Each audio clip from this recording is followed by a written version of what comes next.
Prancheta Basquete, o podcast que vai te ajudar a entender a parte tática do jogo com Danilo Castro e Vitor Camargo.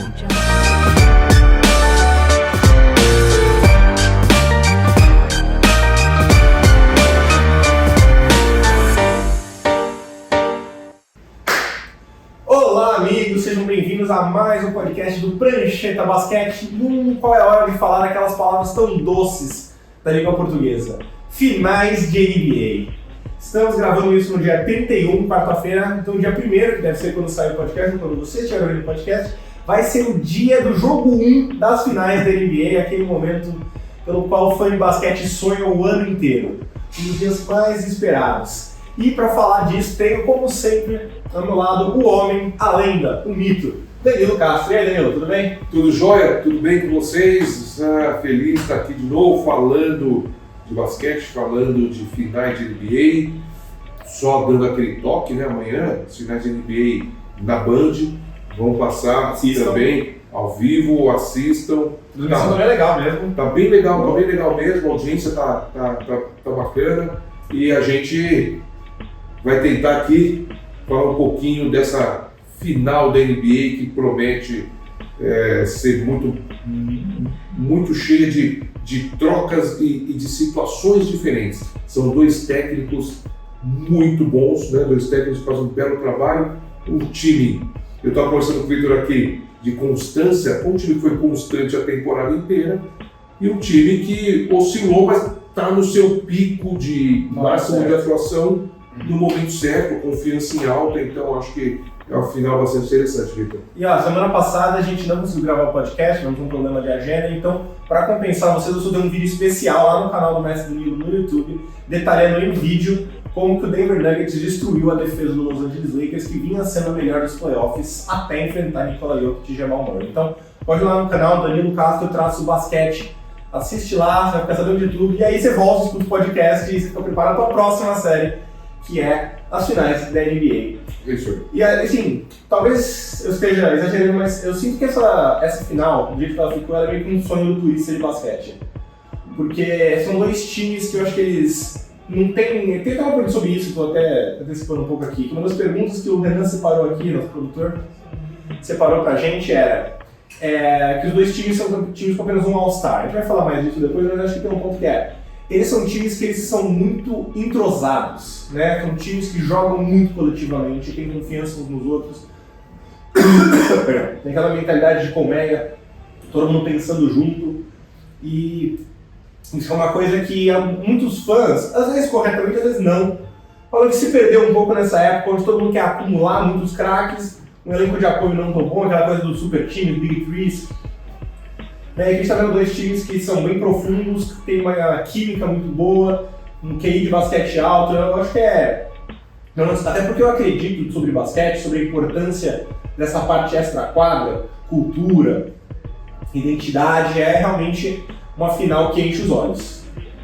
Vamos lá então para as perguntas que o nosso produtor Renan Ronche, vulgo Renan Ronca, vulgo a lenda, separou para a gente discutir e fazer essa prévia das finais. Então, pergunta número 1. Brincadeiras, memes e diversão à parte, porque o Renan não gosta de diversão. O quanto a confusão entre Jokic e os irmãos Morris em 2001 pode mudar o fator mental de ambos os lados dessa série. Para quem não lembra, o Markieff Morris ele fez uma falta bem feia, bem suja ali no Jokic. Aí saiu, se fingindo de inocente, o Jokic empurrou ele por trás, o Morris machucou as costas. Foi uma grande treta dos dois lados, os dois times se ameaçaram, falaram que e meio que acabou esquecido, né? Foi um belo empurrão, né? Não foi um empurrão bem simples, quem não viu procura a cena. A falta foi dura, mas o que deixou a equipe do Miami Heat, o Butler, né, muito irritado, foi que foi um empurrão pelas costas. E ficaram se jurando ali, cada um do seu lado do banco. Alguém me segura. Mas eu vou lembrar aqui uma outra, que é o Kyle Lowry, com Aaron Gordon também. Uma falta muito dura, mas muito dura, na bolha, né? Do Kyle Lowry no Aaron Gordon, e eles também ficaram se jurando. É lógico que isso vai para a quadra. Talvez não no jogo 1, ou mais contido no jogo 1, um pouco menos contido no jogo 2, a partir do jogo 3 isso pode aflorar de uma maneira mais dura, né? Porque vale um título, vale um anel e é o sonho dele de todo mundo joga isso, né? Às vezes você vê que perde-se a cabeça e atletas profissionais excepcionalmente bem remunerados, né, com trabalho de psicólogo, nutricionista, então, quer dizer, eles estão focados naquilo, mas a cabeça sai, às vezes, fora da casinha. Então, acho que isso pode, sim, afetar. Não vou dizer no jogo 1, né? Jogo 2, jogo 3, a partir do jogo 2 já alguma coisa pode aflorar, sim. Mas vamos lá, esse negócio que você falou, pegou pelas costas, o Butler ficou bravo, isso é coisa de falso durão. Porque o Morris, ele dá a porrada e vira de costas. Então, se o cara revida, me pegou pelas costas, mas aí ele também pegou e eu tudo despreparado. Então, pra mim, isso aí é falso durão, que é o que os irmãos Morris são, né? Aquele cara que eu sou durão, eu brigo, eu defendo os companheiros, mas é o primeiro a tirar o corpo fora. E não estão mais no time. O Larry é o caso à parte, o Larry está no time, né? E o Larry já sabe que, na verdade, o Butler comprou essa briga, né?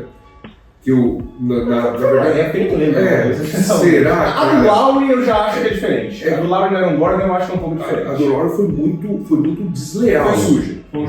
Foi suja. O Lowry não vai pular para dar toco no Aaron Gordon em nenhuma situação que a gente possa imaginar. O Aaron Gordon vindo em transição e saltando e o Lowry estancado ali dentro do garrafão. Então realmente foi suja. Foi um tapa que pegou acima aqui do cotovelo e ele virou a mão. E o Aaron Gordon até machucou ali, né? Saiu mancando, ficou um tempo no chão. Então, pode ser que... É uma coisa que pega mal entre os jogadores, né? Teve um lance... Existe um código de ética entre os jogadores, né? Eu tô tentando lembrar qual foi o jogo. Eu acho que foi o Warriors e Kings. Que acho que o Draymond Green... Não, Celtics e... acho que foi o Sixers. Que o Jaylen Brown tava voltando pra defesa e acho que o Georges Niang puxa o joelho dele, do banco. E quando você vê, parece uma jogada assim, tipo, sacanagem, beleza. A reação dos jogadores, não só os jogadores que estavam no quadro, mas os jogadores comentaristas no Twitter, tipo assim, cara, você não faz isso.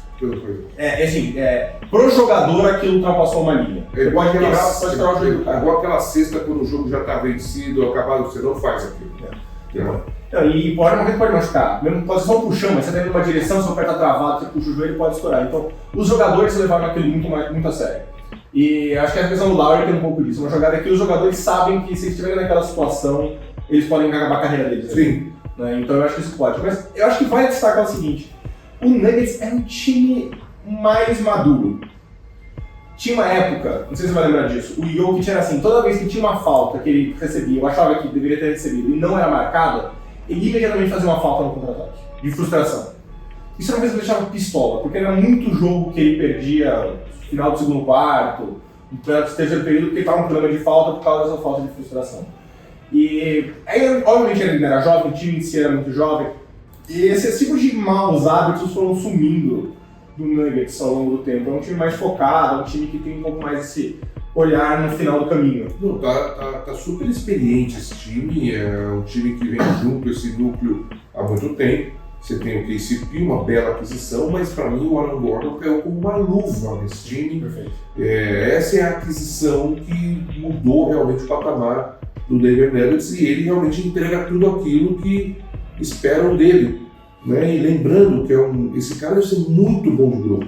Que ele saiu de ser um All-Star, o cara do time do Orlando Magic, que não ia a lugar nenhum para aceitar um papel coadjuvante ali até o quarto jogador, em termos de ofensivamente falando. Exatamente. Ele está atrás do Porter Júnior. Então, onde ele deveria estar, vamos deixar claro. Sim. Mas ele está sendo sacaneado por isso. Exatamente. Ele está onde ele deveria estar pro sucesso, pro bem coletivo. Exato. Que é a história desse Nuggets. Exatamente. O time se encaixando. Então, ele entendeu o papel, deve ter sido conversado com ele, e o cara que chegou ele falou, que é isso que eu preciso fazer aqui, é isso que eu vou fazer, muito bem feito, defensivamente. Acho que é bacana ter um cara como ele, né, porque ele marca qualquer posição da quadra e muito bem. E muito provavelmente vai ser o cara que vai colar no Butler, pelo menos no começo da série. Muito bem, tem envergadura, tem físico, tem salto e ainda te contribui ali com 14, 16, 12 pontos por jogo. Muito bom cortando fora da bola. Ele é atlético, ele consegue pegar aquelas ponteadas. No vídeo do ataque do Denver Nuggets eu mostrei um pouco como o Nuggets usa ele fora da bola. E tem um lance que é assim, ele coloca o O Davis está marcando o Gordon, o Hachimura, acho que o Hachimura está marcando o Jokic. O Jokic puxa a dobra, na hora que o Anthony Davis dá meio passo para dobrar a marcação, o Gordon corta pelas costas, o Jokic faz o passo, ponte aérea. Ele é muito bom nesses cortes e é muito difícil marcar ele. Então, e esses cortes, por sua vez, obrigam a defesa a fechar mais o garrafão, a abrir as movimentações de fora, então é um relógio mesmo. Né? É a coletividade, é o Michael Malone, né, que faz um trabalho espetacular. Aí nós vamos ter realmente duelos de técnicos, nós vamos ter que ter ajustes, não é a cada jogo, mas a cada período, a cada a cada pedido de tempo. Né? E a gente viu isso do Heat contra o Celtics. Eu vi isso e ficou muito claro, até comentei lá na Band. O Mazzulla pediu um tempo para falar da zona no jogo 7, que realmente tá ruim, não tá sem aproveitamento em 13, acho que na hora tava. Era jogo 7 e o Boston não sabia atacar a zona. Ainda não tinha feito a leitura da zona, ou a bola não estava caindo. Teve momentos que o time conseguiu movimentar a bola, e é bom cair. O Spoelstra, ele fez, mas isso é meio que um beabá, né? Mas ele fez assim, ele voltou do tempo técnico, matou a pressão, quadra inteira na lateral. Eu falei, matou o tempo do Mazzulla. Porque o atleta de basquete, ele é um ataque que você vai sem ser aquilo que o técnico combinou. Mais um, ele esqueceu o que o cara falou e você bagunçou a cabeça e Então, quer dizer, o Spoelstra foi genial. E reparei exatamente a mesma coisa no jogo 6. O Celtics estava ganhando por 11 acho que era no quarto período mesmo, faltando, sei lá, 5 minutos para acabar o jogo. No jogo 6. A bola era do Celtics, o Celtics ia abrir para 14. Se eu não me engano, eu estou de cabeça, não sei nada. Acho que o Tatum errou uma bola de 3, Jaylen Brown pegou o rebote de ataque. No rebote de ataque, o time estava todo bagunçado, nós vamos pedir um tempo. Ótimo, pediu certinho o tempo, organiza, monta uma jogada desenhada, faz esse ponto, mata o jogo. O que aconteceu quando voltou no timeout? O Miami voltou em zona. O Celtics fez 2 pontos até a bola milagrosa do White no final. Foi 15-2 Miami a partir desse momento. Assim, parece simples, ele virou com uma zona, mas não é só o virar a zona, é o time. O cara pede tempo, o time já tem a jogada na cabeça, o time sabe como é que ele vai querer atacar as próximas posses. E você muda completamente a defesa nesse timeout. Ele quebrou completamente o Boston Celtics ali, quase ganhou o jogo ali. E eu gosto muito do Michael Malone, não sei se eu colocar ele como assim, o segundo melhor técnico da liga, eu acho que o melhor da liga, mas eu acho que foram visivelmente os 2 melhores técnicos desses playoffs. Sim, e os times mais coletivos, que ele fez o destaque no começo, né, o basquete ele vai mudando a forma de se jogar. Né, a gente tinha pivôs mais pesados, né, que jogavam só de costa para cesta, depois veio a geração, sei lá, o Jordan jogou nesse dos mais pesados, o San Antonio Spurs, que era aquele passe extra.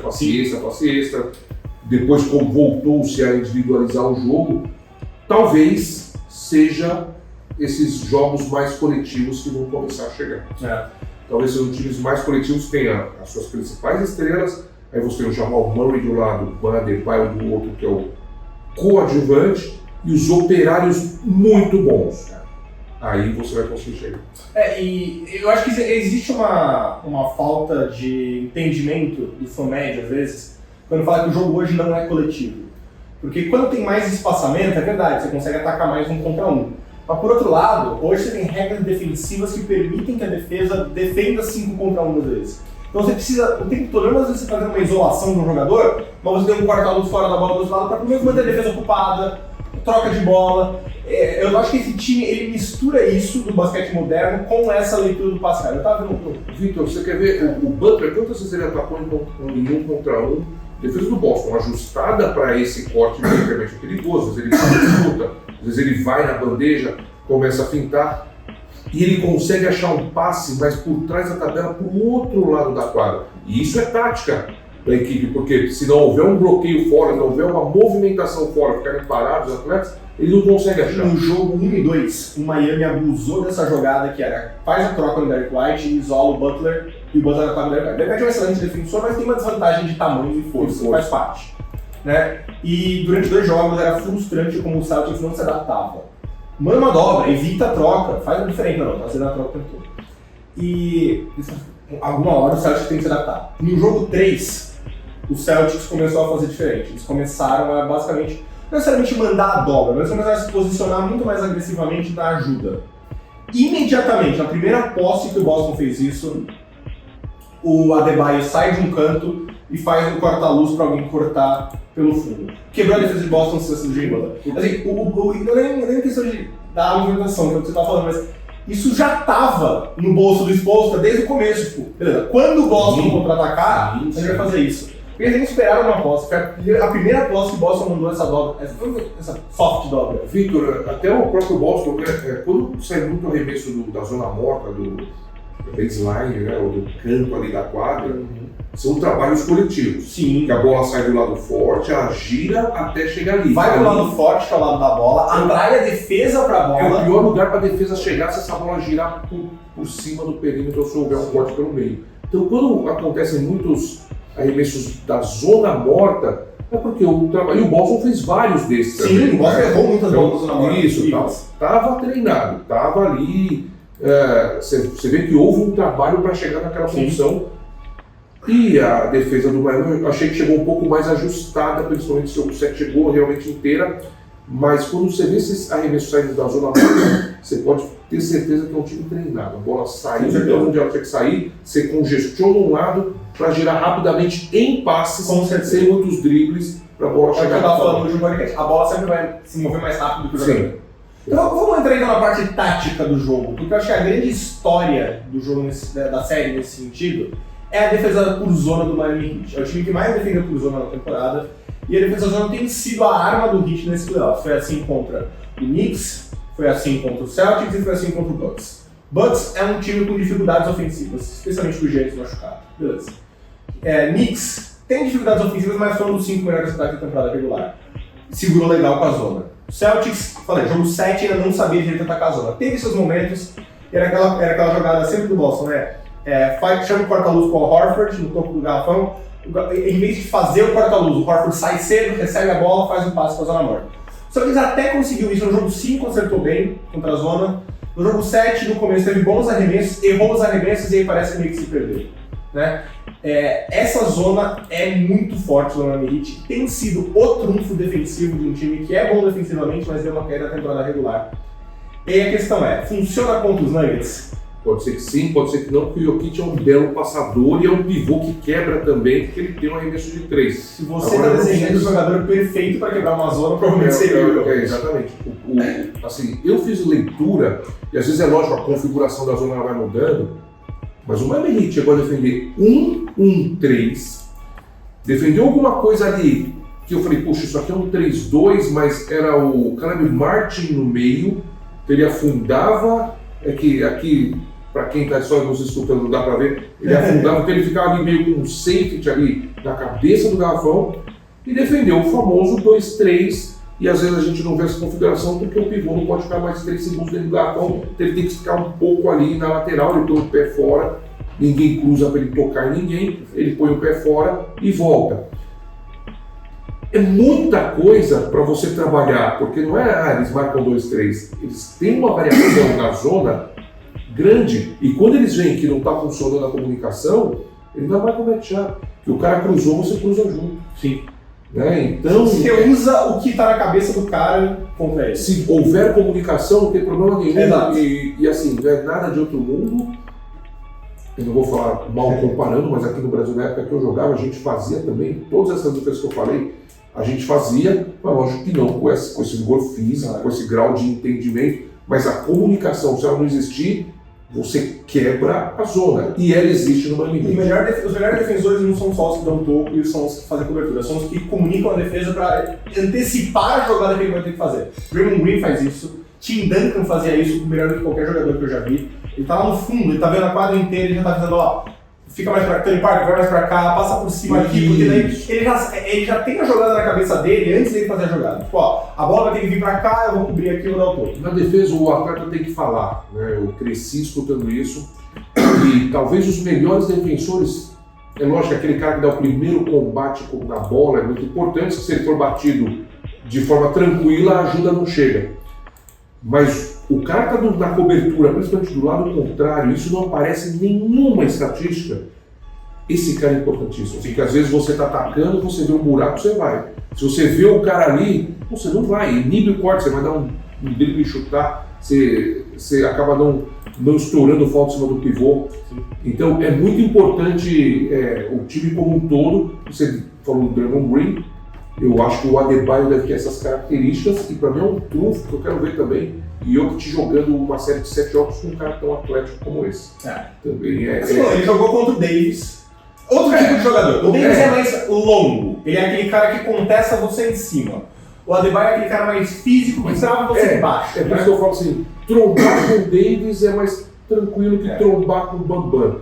Então assim, eu acho que o Jokic vai se dar bem contra qualquer defensor, mas eu estou bastante curioso para ver como vai ser essa... Mas eu separei aqui alguns dados. Miami Heat foi o time que mais usou defesa por zona na temporada. O Toronto também usava bastante. Usava, os dois maiores. Os Nuggets contra a zona na temporada regular foram o melhor ataque da liga. Eles marcaram 1,21 pontos por posse de bola. O Sacramento Kings teve o melhor ataque da liga, 1,18 pontos por posse de bola, e foi o mais recente da história do basquete. Contra os Nuggets, Miami Heat, nos 2 jogos que fez, usou 11 posses de bola por zona, no total. Nesses 11 posses de bolas, o Nuggets anotou 19 pontos. É bastante. Pra quem não viu o podcast do Zach Lowe, ele trouxe as estatísticas, peguei de lá, então um abraço pro Zach Lowe, que nunca ouviu esse podcast, mas eu sou muito fã dele. Então assim, Miami não é que depende da zona, mas é um trunfo de Miami. Mas... E eu não acho que essa é uma série que a zona seja particularmente... E aí que eu te falo, mais efetiva. Como é interessante, Vitor, que Miami na regular é um outro time. Sim. Né? Então, assim, lógico que esses números eles são preocupantes demais para os fãs do Heat. Extremamente preocupantes. Mas só que nós estamos falando de um outro time. Miami é outro time. E eles vão tentar. E tem que tentar. Tem que tentar porque é o trunfo deles. Tá? Sem a defesa por zona, digamos que eles tentem e não funciona, eles falam, ok, não dá pra jogar defesa por zona, mas uma defesa por zona. Se isso acontecer, eu acho que é metade do caminho andado pro Nuggets ser campeão. Porque você tira uma carta poderosíssima do arsenal do Miami. E o Nuggets já entra. E a gente sabe que eles vão tentar. Ainda bem que o Nuggets já entra com um favoritismo. A gente viu que o favoritismo não quer dizer muita coisa, porque é o papel o site da SP estava dando 82 a 18. Antes do jogo 1 estava dando 97% do Celtics. Antes do jogo 7, 82 a 18, é uma diferença muito grande. E vou falar, no papel, até faz sentido, mas o jogo não é jogado no papel, o jogo é jogado no quadro. Não, por isso que eu falo da estatística, a gente tem que E obviamente tem fatores que a gente não consegue. Assim, ninguém tinha como antecipar que o Tatum ia machucar o pé na primeira jogada do jogo. Azar, faz parte do jogo. Não quer chegar nisso, vem no jogo 1, 2 e 3. É aquela coisa. Isso. Agora, dentro do que a gente consegue enxergar e consegue controlar, eu acho que vai ser uma série muito difícil para a zona do Miami Heat. Porque é o que a gente falou, você vai descer, como é que geralmente se bate uma zona no nível NBA? Um jogador, geralmente um pivô, vai pro meio da zona ali na cabeça do garrafão, e esse jogador tem que ser capaz de pegar a bola, se a defesa estiver muito longe, virar e arremessar, se a defesa estiver perto, ou botar a bola no chão, ou fazer o passe contra ajuda. Não existe jogador geneticamente desenhado melhor para fazer esse papel do que o Nikola Jokic.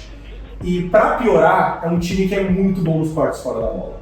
Tanto naquela ação split, para quem não sabe o que é ação split, é quando o pivô recebe a bola de costas para a cesta, e no perímetro, 2 jogadores de perímetro fazem o corta-luz um para o outro para receber o passe do pivô. O Warriors usa muito, né, com o Draymond Green, o Stephen Curry play, boa sorte decidindo quem você acompanha nessa jogada.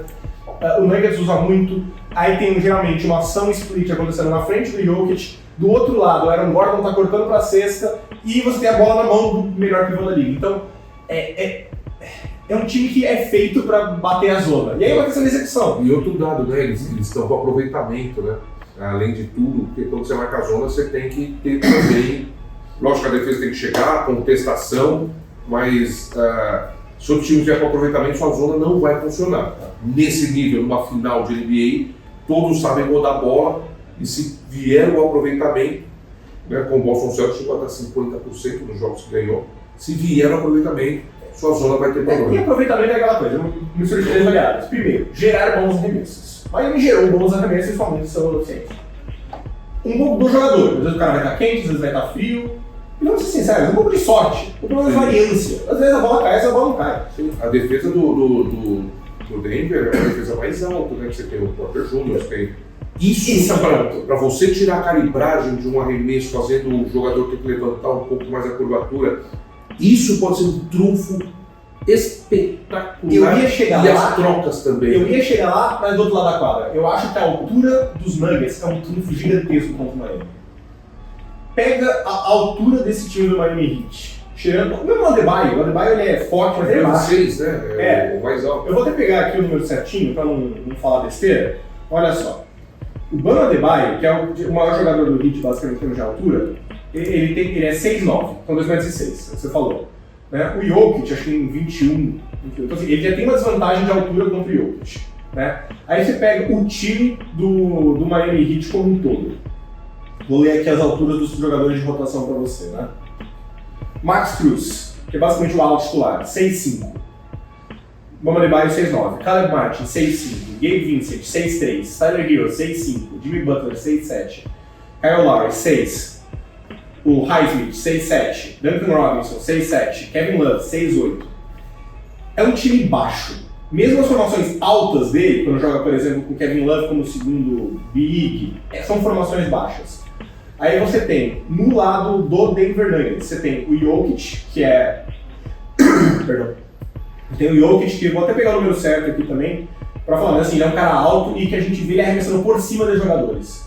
Ah, não consigo chegar na cesta? Não tem problema, vira de costas, vai começar a de você. Faz aquele floaterzinho pelo lado. Então ele é 6'11", tá? Aí você tem, só no time titular, você tem o Aaron Gordon, que é 6'8", e você tem o Michael Porter, que é 6'10".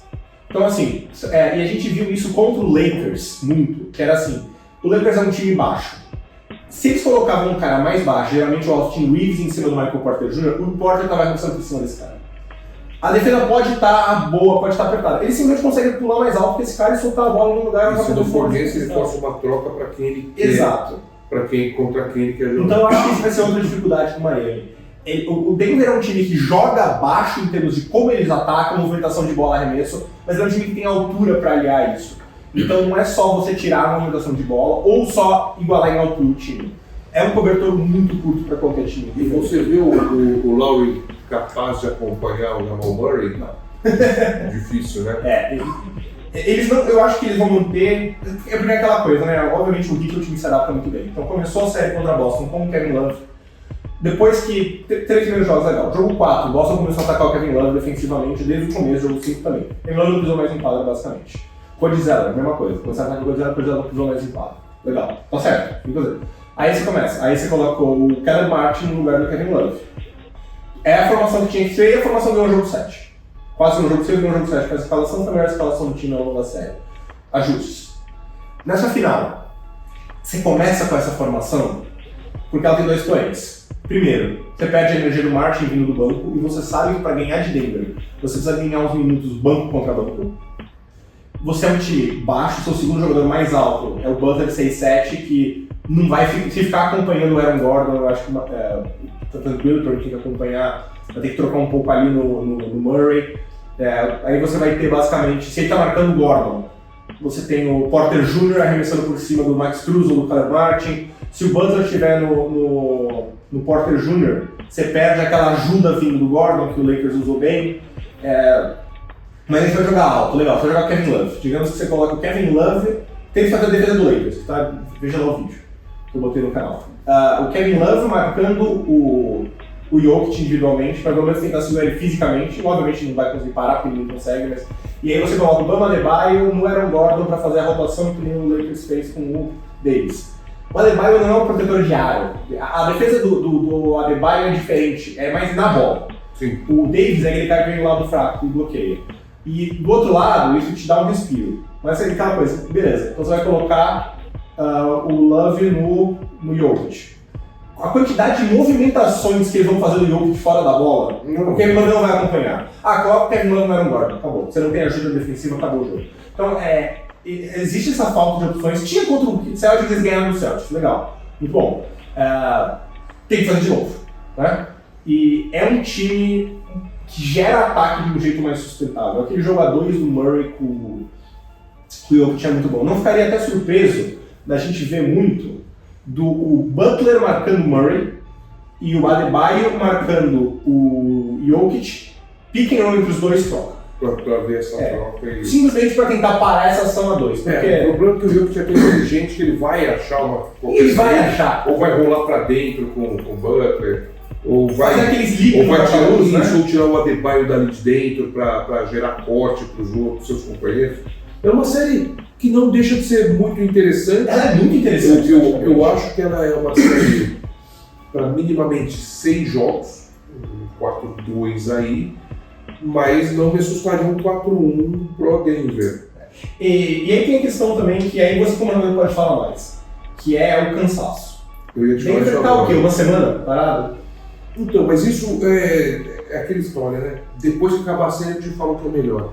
É melhor você já não abaixar esse ritmo de agora, vamos lá, ganhamos, jogo 7, saímos do play-in, isso nunca aconteceu, chegamos, já somos campeões, você já está dentro, ou você está descansado com a adrenalina, não sei, porque agora são 2 semanas para a glória, né, cara? 1 semana e meia, 2 semanas para a glória, e de repente vale esse sacrifício mesmo, lógico, contusão não. Não, é outro caso. Mas cansaço, acho que vale esse sacrifício. Mas ó, aí eu vou ter que ser o cara que cutuca.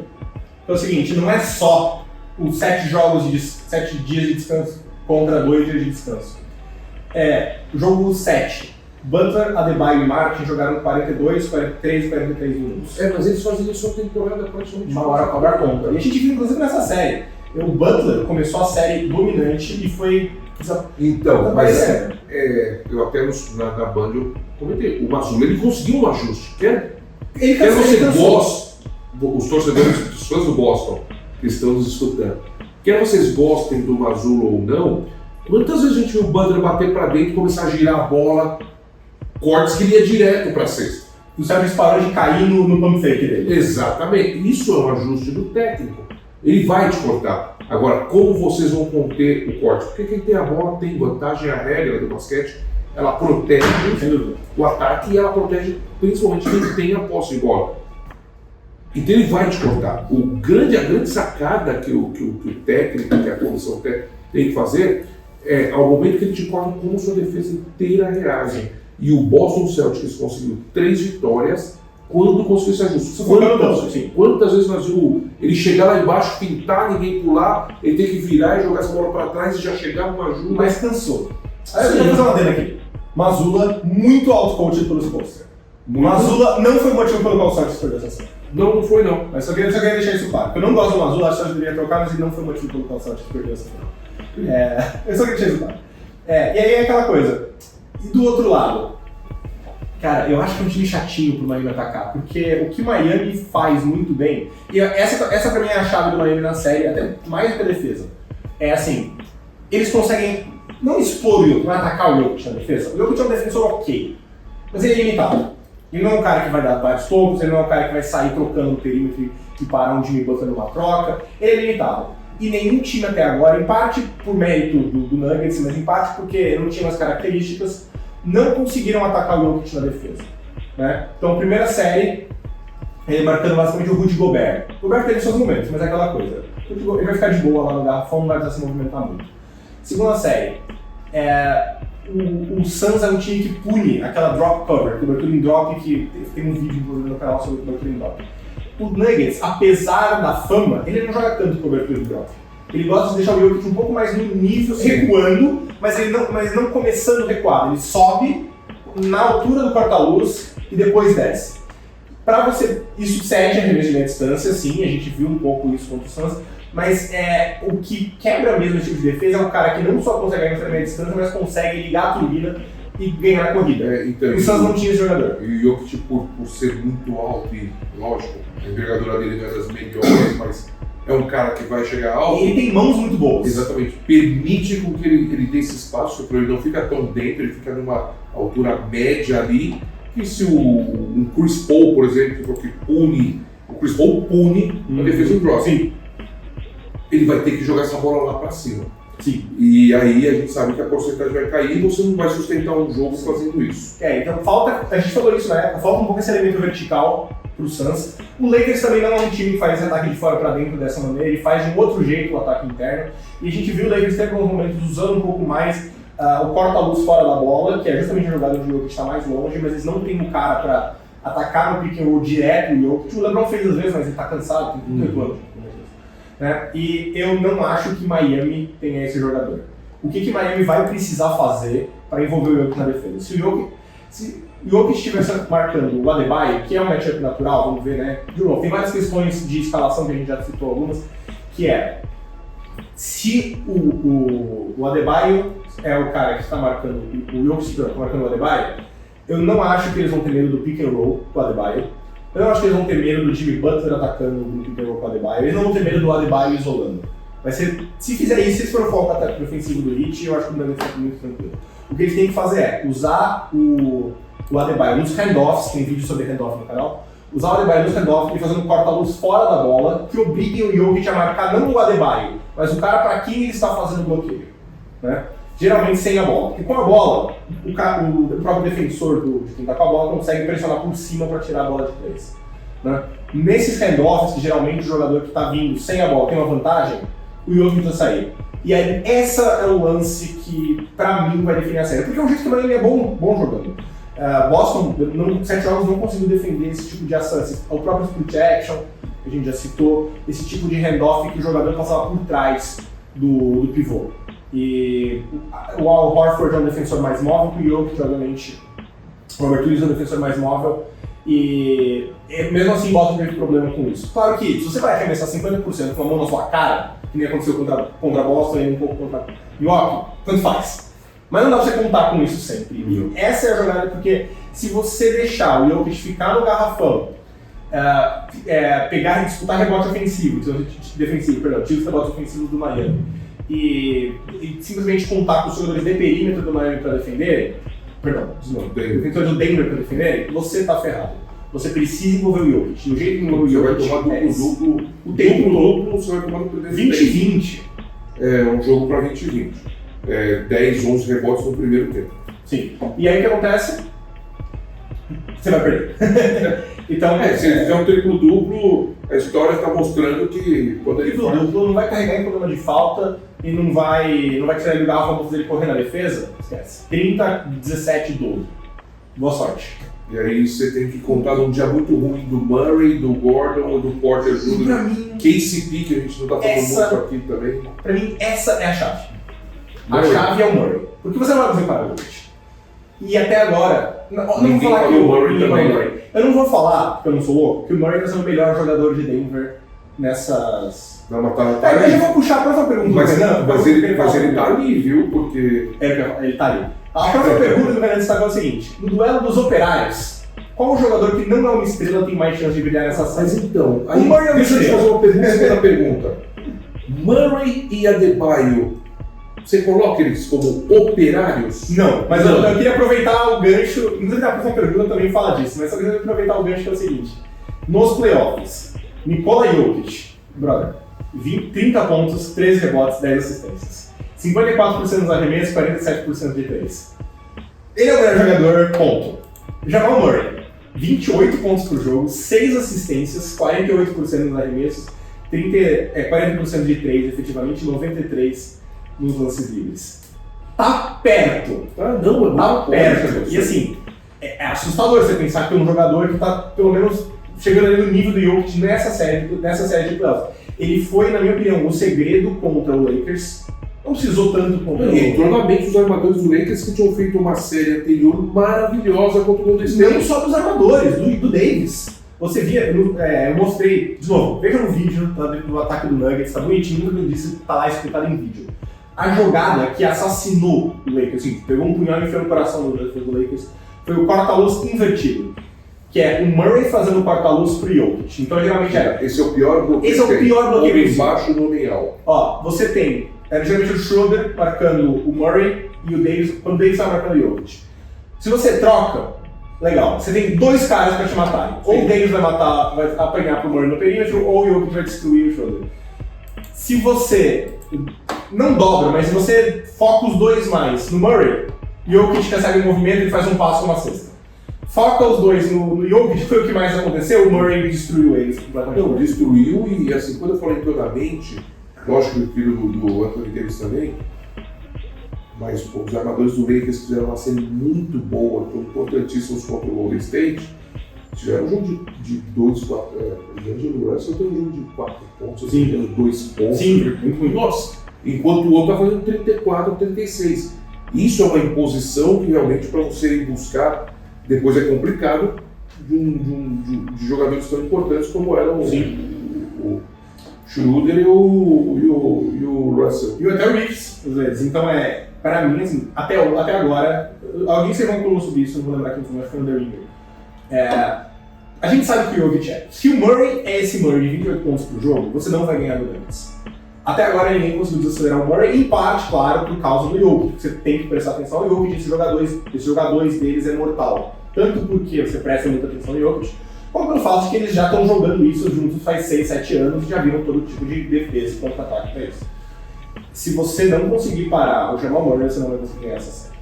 E aí eu acho interessante, porque assim, eles vão tentar dobrar e tentar forçar a bola, obviamente não quando for com o cara do Jokic, mas assim, ele recebeu um corta-luz do Caldwell Pope ou do Gordon. Vão tentar dobrar nele e obrigar o Gordon a fazer essa jogada? Ele faz, mas talvez seja melhor do que deixar o Murray receber a bola naquele corta-luz. É muito melhor, embora seja, eu falo muito melhor, porque o Jamal Murray está realmente num nível espetacular. Sim. De nível. Essa é a versão do Jamal Murray. Essa é a melhor versão dele.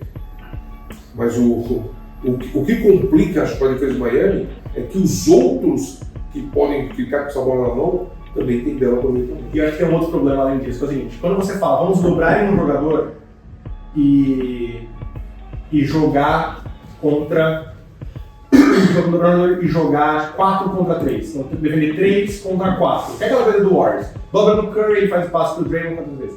Se você faz essa dobra no Murray, no corta-luz, que não é do Jokic, se for do Jokic, ele vai receber a bola e está ferrado, não é 4 contra 3, é 3 contra 2. Sim. É mais difícil. E vale lembrar, né, para quem está escutando a gente, esse nível de atleta com esse grau de confiança, 1 contra 1 ele está livre. Ele se considera livre, ele tem confiança, 1 contra 1 ele está livre. Se você não acionar a sua ajuda, você vai tomar um ponto ou vai fazer a falta. Ele vai errar arremesso, quando você der sorte que ele é. Porque 1 contra 1, esses atletas, a gente viu o Butler em modo insano, Jokic, Jamal Murray, esses caras, 1 contra 1, se você não acionar ajuda, ou quando não dá tempo da ajuda chegar, fatalmente esse ataque é finalizado em ponto. E vou até trocar a ordem. A quarta pergunta que eu tinha separado era o seguinte: vou até pegar aqui certinho, o verbatim. Os dois times que chegam nessa final tiveram apenas um All-Star esse ano, que é uma coisa muito incomum. A última vez que o time foi campeão com apenas um All-Star no elenco foi o Cleveland Cavaliers de LeBron James em 2016. É possível vermos uma tendência de times fazendo menos sacrifícios por Star Powers com o sucesso dessa franquia? Eu vou deixar de lado a pergunta por um instante e falar o seguinte: eu não concordo com a ideia de que só é um All-Star o cara que foi eleito para o All-Star Game. Porque é o seguinte, ninguém que está vendo o Jamal Murray jogar vai falar que o Jamal Murray não é um jogador de nível All-Star. Né? Sim, mas como eu falava... É uma estrela. Assim, a gente foge até um pouquinho. Quando eu falava assim, o Lillard não foi para a seleção norte-americana. Cara, eu também acho um absurdo. Mas quando eu penso, mas quem foi? Kyrie Irving, James Harden, Curry... E quem que era o outro armador? Mas, bom, falei 3, você fala assim, precisa sair um. Quem? Então, o nível, você falou, concordo com você, o nível All-Star do Murray nesse momento, mas depois você tem que tirar alguém. Quem? Então, e aí você começa, quem eu tiraria para pôr o Butler na seleção norte-americana? Assim, tinha Carmelo Anthony, tinha, sabe? É uma coisa assim, quem que eu tiro? Não é que ele merecia, lógico que ele merece. Mas só que ele não tem 13 vagas, não tem 13 caminhos. O Heat teve um All-Star essa temporada. Quem foi o All-Star deles? O Adebayo? Foi o Adebayo, não foi o Butler. O Butler tecnicamente não é um All-Star nessa conversa. Ele obviamente é uma estrela. Então esse formato de, hoje acho que são 13 jogadores ou 12 no All-Star Game. Não se mudaram para 13 já. Não tinha conversas. É o mesmo formato da época que o time tinha 8 times. Inevitavelmente você vai deixar estrelas de fora. Sim. Né? Então eu não gosto muito desse parâmetro de a seleção norte-americana que eu falei. Exato. Eu acho, quem não vai achar um absurdo? Pois é. Já saiu um. E é momento, às vezes, na votação, o cara perdeu. Às vezes, por exemplo, o Butler terminou o jogo terminou a temporada perdendo 18 jogos. Se esses 18 jogos vêm no começo da temporada, já prejudica muito a chance sim. Né? Então, eu acho que são times que, no caso do Heat, tem 2 estrelas, né? Adebayo e Butler. E eu acho que o Murray é absolutamente uma estrela e, inclusive, eu não teria ficado surpreso se esse ano o Aaron Gordon tivesse sido All-Star, porque jogou muito bem. Né? E aí, eu trouxe essa pergunta pra frente porque basicamente a gente tá falando muito sobre o Murray. Que é, cara, o Murray está jogando como uma estrela. Você precisa tratar ele como uma estrela e você precisa defender ele como uma estrela. Senão, eu acho que hoje não existe dúvida se você falar assim, qual armador você quer pro seu time. Lógico, isso é uma pergunta bem genérica, porque depende do que mais você tem no time para você montar e você escolher um armador. Mas você vai me dar 3 armadores, o Jamal vai estar na lista de basicamente quase todos. Alguns podem preferir o Jamoran, os outros podem preferir o Curry, tem gente que gosta muito do Kyrie Irving. Mas não, acho e vamos lembrar. Eu acho que o pacote completo do Jamal é muito bom. Eu adoro. Eu sempre fui muito fã do Jamal Murray. Ele voltou de uma lesão bem séria no joelho. E vamos lembrar de uma coisa. E demorou para ele chegar nesse ritmo, né? Você vê? Exato, o ano inteiro, ele chegou agora. Do Michael Malone e do seu. E vamos lembrar, em 2021, o Denver trocou pelo Gordon. Eu tava jogando no UOL na época, eu escrevi, cara, eu adoro essa troca, eu acho que ela é a peça que falta pro Nuggets ser campeão. O Nuggets jogou 8 jogos depois dessa troca. Ganhou os 8, massacrou times de playoff e foi um dos times mais dominantes dos últimos tempos. Eu falei, cara, esse time vai ser campeão. E aí o Murray machucou. Então ele perdeu aquele ano, perdeu o ano passado, e esse ano que ele voltou, é o que você falou, demorou pra ele recuperar o ritmo, demorou pra ele recuperar a forma. Não, e normal, porque é completamente normal, veja bem. Natural. Né? Agora, esse Jamal Murray é uma estrela. Esse Jamal Murray é uma estrela. Se o All-Star Game agora, esse cara tá dentro. Facilmente. O Butler também tá dentro. Quem vai sair? Então, quem vai ser eu não sei. Não, quem são os armadores que foram eleitos pro All-Star Game no Oeste? Stephen Curry. Dentro. Doncic. Dentro. Mas dá pra compor com o Murray. Dá pra compor, mas beleza. Gilgeous Alexander. Se você jogar só a temporada regular, não tem como não ser o Shai. Mas assim, você acha que necessariamente isso quer dizer que o Shai Gilgeous é um jogador melhor do que o Murray? Não. Eu acho que não. Ainda não, por causa do Shai. Eu não tô dizendo que não. Isso, não pode ser melhor. Eu necessariamente não seja, mas eu não acho que o cara não. Claramente o Shai é melhor. Lillard. Ok, mas também tá jogando muito bem. Moran. No momento sim, né? De'Aaron Fox. Sim. Eu acho que dá pra você discutir ele. Você entende como é difícil? Mas esse é o ponto. Quem tirar? Mesmo que você não tire nenhum, isso não quer dizer que ele não seja uma estrela. Sim, mas assim, não tirar nenhum, você vai ter que tirar alguém necessariamente. Né? Só tem 13 vagas, 12. Você vai ter que tirar alguém necessariamente. Você tire um, você tem que tirar uma pessoa. E mesmo do outro lado, quem foi do outro lado do leste? Eu sei que é oeste leste, mas assim, Jimmy Butler, Kyrie Irving, prefiro Murray. Donovan Mitchell. Teve um ano muito bom, beleza. Jaylen Brown, acabamos de ver o fiasco que foi. DeMar DeRozan, prefiro Murray nessa altura. Tyrese Haliburton, eu adoro, prefiro Murray. Drew Holiday, assim, eu não gosto dessa ideia de que a gente se limita a falar em All-Star, quem foi All-Star pra definir o que é uma estrela. Você falou de um nome aí que eu gosto muito. Você vê sempre como o Drew Holiday também é um cara que foge de espetáculo, foge do seu, mas ele entrega, hein? Se você tem o Drew Holiday no time, a conversa agora sobre o Murray não é que estaria mais tranquila, mas seria diferente. Você vai falar, Drew, vai lá e faz o seu melhor contra ele. Você já sabe que alguma resposta você vai ter. A questão pra mim não é nem qual é melhor, são jogadores completamente diferentes.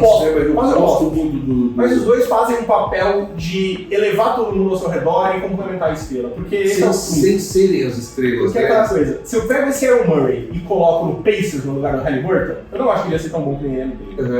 Mas eu também não acho que o Jokic ia ser tão mortal se ele não tivesse o Murray como parceiro. Ah, não, senhor, você pode. Porque existe uma sinergia ali que é parte. Tipo, eu sei que é difícil você falar que isso é individual do jogador se ele vem em parceria. Não é, Vitor. Aí eu te afirmo que não é. É o Jordan e o Pippen. Então, mas tem a sinergia. A sinergia é parte de quem eles são. Você não pode ignorar isso. Então, total. E eles sabem isso. Você pode ver que eles. E todas essas grandes duplas sabem disso.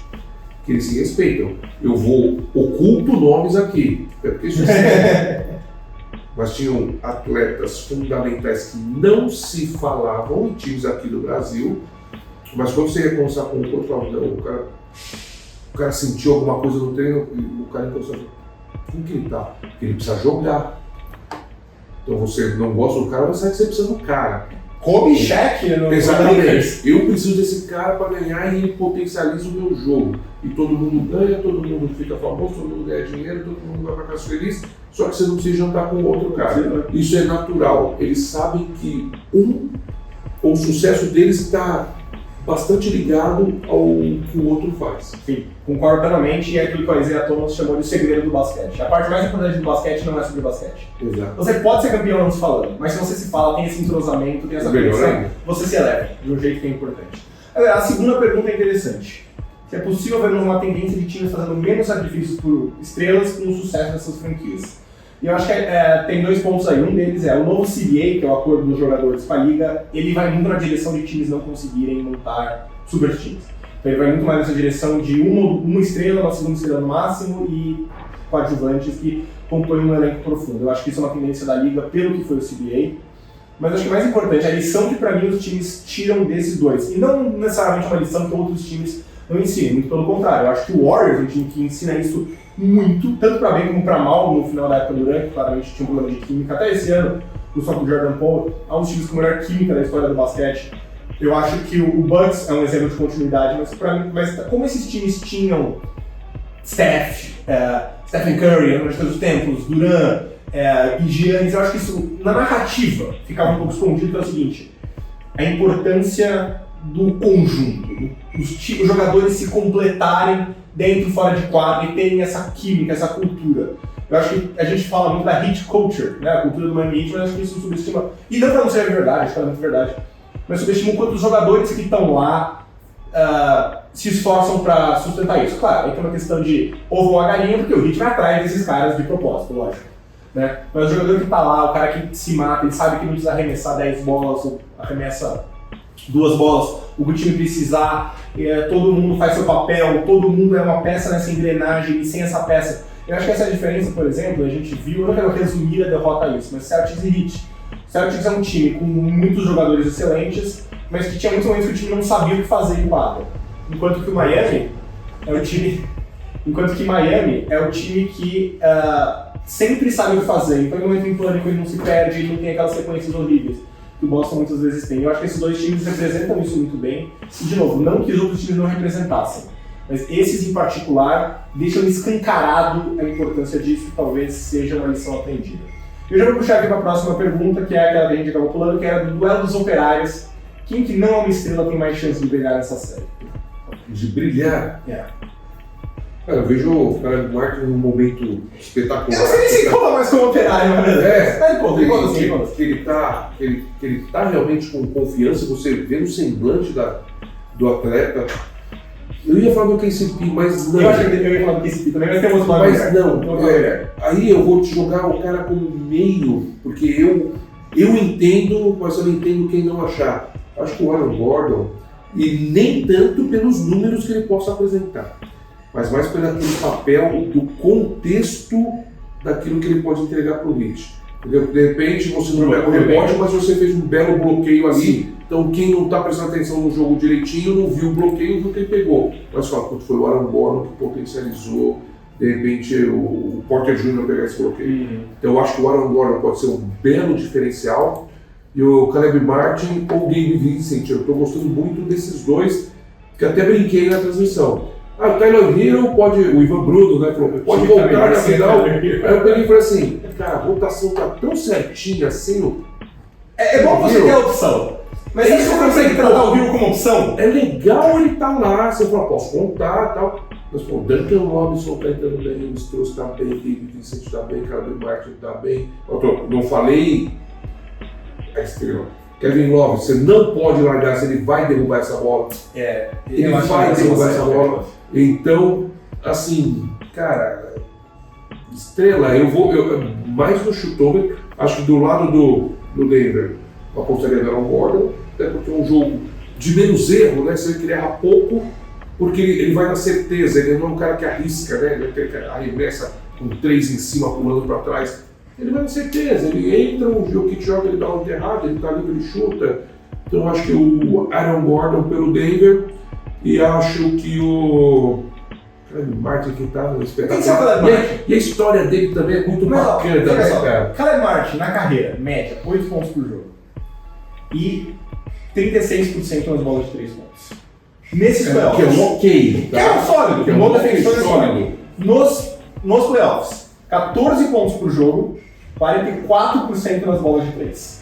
É muita. É impressionante. 44, para quem não entende, é muita coisa. Para um chutador ainda. Contra Boston, 19 pontos por jogo, 49% nas bolas de 3 pontos. É um absurdo esse 49, quase 50. Eu não acho que é justo você olhar isso e falar assim, ele tem que manter esse nível. Não, gente. Porque não é justo. Mas eu acho que ele precisa. Se ele mantiver? Ele precisa pro Heat ganhar a série, eu acho. Sim. Não 19, mas ele precisa ter 16 com um aproveitamento. Não, precisa. Porque o Heat tá em desvantagem, vamos ser sinceros. Mas ele é um daqueles caras que deve estar com sangue no olho até E ele vai ficar uma confiança na aluna. por um salário, entendeu? O que Ele acontece... ainda tem mais um ano ainda pra ganhar Então, salário, mesmo assim. Mas o que acontece com esses caras? Aí a gente está falando de Jokic, que é o máximo, que é o Jamal Murray, estou falando desses jogadores que ainda estão aí olhando para um salário de uma estrela, não A, mas aquele B+, né? Sim. Então eles vão jogar com... Eu acho que tem que manter pelo menos alguma coisa próxima desse nível, se for possível. Mas eu acho que não tem. Eu acho que ele consegue, eu não acho que é uma certeza. Eu acho que ainda é pedir bastante. Do lado do Nuggets, eu ia falar o Aaron Gordon também, até porque eu acho que eu estava falando disso no último episódio, né? O tático dele é muito... O trabalho tático, porque eu estava falando isso. O que é a defesa dos playoffs moderno? Você coloca um protetor de aro, arremessador menos perigoso do adversário, usa ele pra... E a gente viu o Lakers ter sucesso fazendo isso com o Aaron Gordon, e tá no vídeo. O que matou o Lakers foi justamente quando eles começaram a usar o Aaron Gordon mais como protagonista, iniciando jogada, fazendo quarta-luz fora da bola. Esse papel tático dele eu acho que vai ser fundamental nessa série. Mas pra diferenciar, eu vou botar o Michael Porter Jr., que é aquele cara que assim, ele não vai ter 40 pontos, 30 pontos por jogo. Mas se ele conseguir fazer aqueles 18 pontinhos por jogo e arremessar por cima da defesa, ou seja, não conseguimos um arremesso livre, dá pro Michael Porter que ele vai ter um cara abaixo dele e arremessa. Só um adendo, porque eu estava nos escutando, assim, é um cara que pode estourar na série e em algum jogo também acho que ele vai eu acho que ele estourar. vai ter um jogo muito bom. Mas como ele é um cara que depende bastante, não que ele só faça isso, mas ele depende muito desse arremesso, ele força essa jogada, todo cara que é muito arremessador, tem aquele dia que ele vai para os 33%, que é o ok.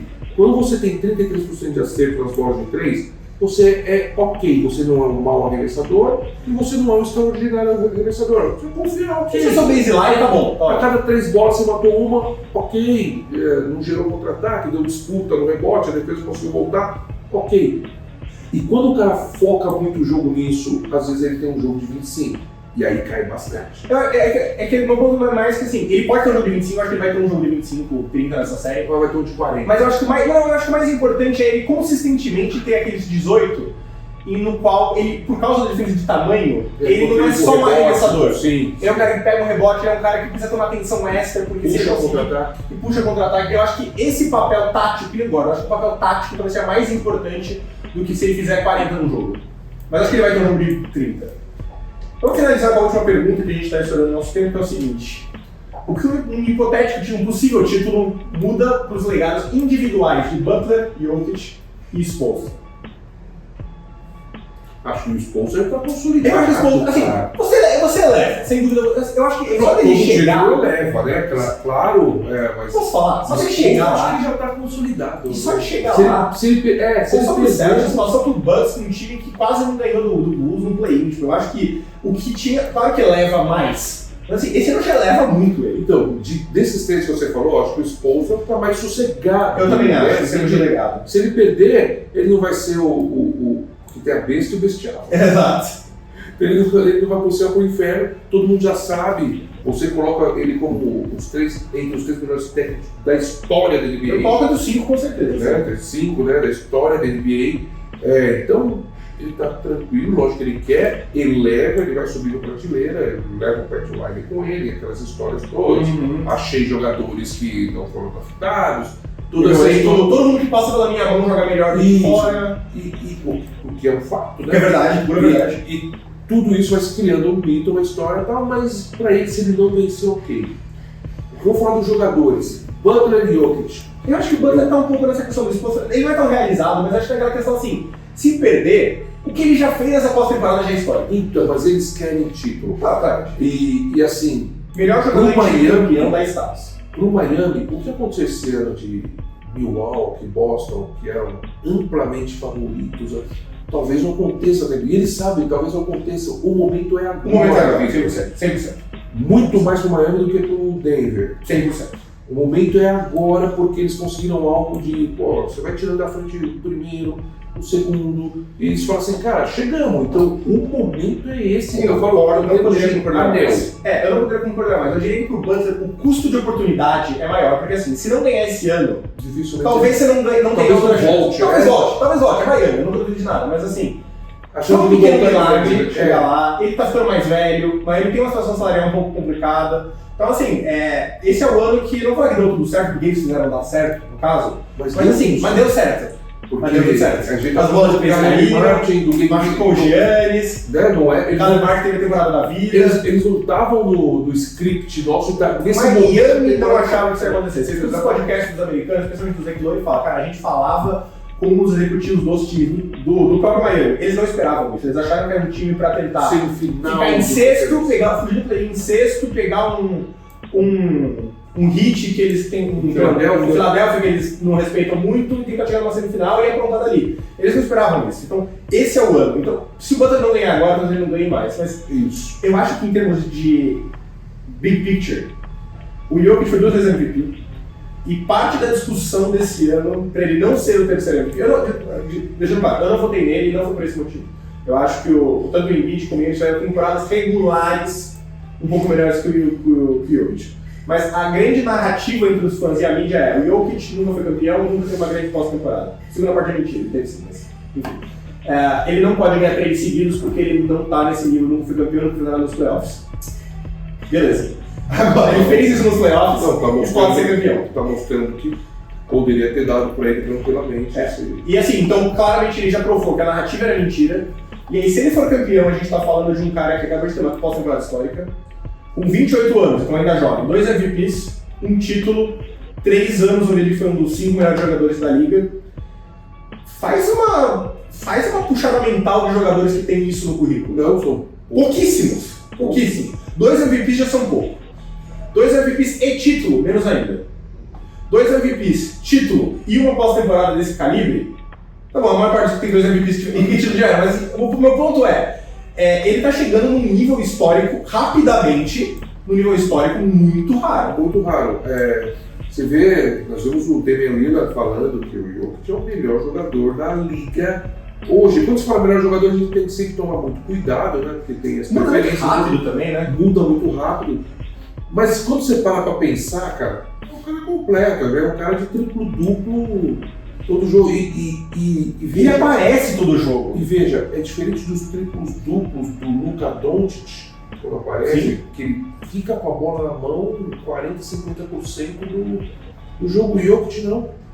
O que ele faz é que você falou, ele vai fora da bola, ele abre a bola, vem pra ele só dar um na off-season. Eu vou fazer isso. O Renan, nosso produtor, pediu pra eu fazer isso, eu vou fazer na off-season, que agora a gente tem coisas mais importantes. Mas um vídeo comparando o Jokic, historicamente, com outra lenda que é o Larry Bird. Então assim, gênios, passadores geniais, arremessadores geniais, mas eles não precisam da bola na mão. Eles conseguem pegar a bola e naquela fração de segundos tomar a decisão. Eles já fizeram a leitura do que está acontecendo. Eles sabem a bola, porque a hora que ela chega, ele é a fração de segundos e resolve. E sim, ele é o cara que menos caça estatística na liga. Impressionante. É impressionante como ele faz isso sem caçar. Tudo que ele faz, todos esses pontos, essas assistências, todos esses rebotes, eles estão impactando o jogo. Não é aquela estatística vazia, aquele cara que não puxa um contra-ataque porque quer pegar o rebote em vez de sair em transição, aquele cara que segura a bola até o último segundo só porque ele quer que dê assistência quando o cara arremessar, não, ele faz um passeio, ele roda a bola. E se ele for campeão, todas as narrativas contra ele mesmo, de modo geral, caem por terra. E aí a gente começa a falar de um cara que com 28 anos já está entre os 30, 40 melhores de todos os tempos, talvez. Né? E, de novo, 38 anos com um time que ainda é jovem e que ainda tem chão pela frente. E a gente já viu isso na história da NBA. Esse time jovem, bom, e tá ali no quase. Ganha o título, vira a chavinha. Esse time é 4 anos batendo na ponta, não sei se vai ganhar 4, mas esse ano mais 4. 4 anos pra brigar com o título. Isso, brigando na ponta, em semifinal. Exato. Porque o que é ponta, Danilo? Ponta pra mim é você chegar na semifinal da sua conferência. Se Dani for campeão esse ano que vem é o mesmo time, isso, com um pouquinho mais de experiência, um ou dois jogadores jovens um pouco mais rodados, esse time entra como favorito ano que vem. É por isso que eu falo. Aí você já tira mais um, é o Jokic até os 32 anos. Vamos dizer que o Jokic nem ganha mais um título. Ganha esse ano, não ganha mais. Mas tá sempre ali. Ganha mais um MVP, fica no top 5 de MVP todo ano. Ganha uma conferência. Chega mais uma final, mais uma outra final de conferência que perde. Só nisso a gente tá falando de um... A gente tá falando assim, se querer comprar os jogadores que estão inventando de carreira, a gente tá basicamente falando da carreira do Dirk Nowitzki. De carreira, não jogador de carreira. Não, sim. É que o Dirk Nowitzki por muito tempo. Mas eu vou te falar que o Jokic faz essa reabre a discussão do melhor estrangeiro. Eu acho que se ele ganhar esse título... Ainda não. Mas se ele ganhar esse título, ele fica na porta da conversa. Ele fica na porta. Não, eu acho assim. Ele atropelou todo mundo já e tá ali no Dirk. Todos os outros, você vai falar o Manu Ginobili, pô, craque. Então quando você fala bem de um, você vai falar tem o Hakim. Esses três. Duncan eu não tô contando aqui pra efeito de exercício. Esses três. Ele já tá ali, batendo a porta, falando, quero entrar, quero se ele for campeão, eu acho que... Assim, posso esquecer alguém, se eu tiver, me desculpem. Se ele ganhar esse título... Se tiver, mandem pra gente também o que você por favor, manda. Mas se ele ganhar esse título, eu acho que ele já tá atrás só de Dirk Hakim. Não sei se ele tá perto, se ele tá longe, não tô nem pensando nisso agora. E sem ser vocês, o Dirk jogou demais, gente. Nossa, não, que absurdo. Tanto que eu falo, mesmo que o título eu acho que o Dirk ainda tá um pouco na frente. Mas o Jokic é o que ele vem fazendo, né? E então eu acho que ele é o cara que com o título transforma completamente o legado, até, e não só o legado tangível, mas na cabeça dos torcedores caem por terra aquelas coisas do tipo, não ganha nos playoffs, né, é soft. Então eu acho que isso é uma coisa que ele tem muito. Esse sério não é soft, não. Nada soft. Nada soft. Esse é brabo, meu. Esse cara é brabo. Seu palpite, mestre? Oh, meu Deus. Você sabe que eu errei tudo. Esses playoffs são complicados. Eu sou honesto. Eu errei tudo. Eu tinha acertado tudo até aqui. Errei tudo. Mas vamos lá, vamos de novo. Denver em 6. Denver em 6. Também era o meu palpite. Não ficaria surpreso com Denver em menos. Não ficaria surpreso com o Heat campeão. Mas eu confio demais, tanto no Heat, pra não ser varrido, assim. Eles não vão virar de lado e morrer. Eles vão dar trabalho até o final. Então ele vai ter que sofrer. Jogos, eu acho mas eu também confio demais no Nuggets, na confiança que eles têm, na identidade, na cultura que eles têm, pra não ser renunciados. Eles querem uma vantagem e esquecem de jogar e param de jogar. Eles vão ficar com o pé no pescoço até o final e não vão deixar a oportunidade de escapar. Pra ser em 6, né? Eu falei em 6. Eu vou mudar esse palpite porque eu acho que todo mundo vai ganhar em casa. Todo mundo ganha em casa? Eu não tô acreditando no roubo de mando dessa série. E se você pensar, se o Nuggets roubar um e o Heat não rouba nenhum, tem que a série acaba em 5. Eu não sei, eu tô tendo a dúvida aberta ali. 6 ou 7. Nuggets em 6 também. Renan, seu palpite? Nuggets em 5. 5, olha só, ousado. Gostei. É isso aí. Pessoal, obrigado pela audiência. Acompanhe nosso podcast Spotify, Apple, YouTube no canal do Mestre Danilo Castro Basquete. Veja lá, deixa um like, segue a gente. O vídeo do Nuggets que eu falei, sobre handoff, sobre defesa do drop, tudo isso também no canal do Danilo no YouTube. Segue a gente, deixa uma avaliação, dá aquela moralzinha pra gente, deixa nos comentários qual vai ser o resultado da série, se você acha que concorda sobre o Jokic historicamente com o título. E nos vemos de novo semana que vem. Sim. Já com uma noção de pelo menos quem vai estar avançado nessa série. Exatamente, eu estou abrindo aqui, só para deixar para vocês, por favor, amanhã, 9h30, na Band ao vivo, dia 4 às 9 na Band, dia 7, 9h30, dia 9, 9h30, dia 12, aí é o palpite do Renan, que acaba aqui, 9h30, o meu palpite, dia 15, 9h30, e se precisar derradeira, é o que todos nós queremos, dia 16, dia 18 do 6, 9 horas da noite, todos esses jogos são ao vivo na Band. Acompanhem lá, acompanhem aqui, podcast, nas nossas redes sociais, Vitor TMW, arroba TMW no Twitter, Danilo Castro 0014. No Twitter Danilo 0014, no Instagram Danilo.CastroOficial. E no TikTok, Renan. Voz de Deus, vai. Danilo Castro _basquete. Pronto. Tá aí, então segue a gente lá e com isso nos despedimos. Um grande abraço a todos vocês.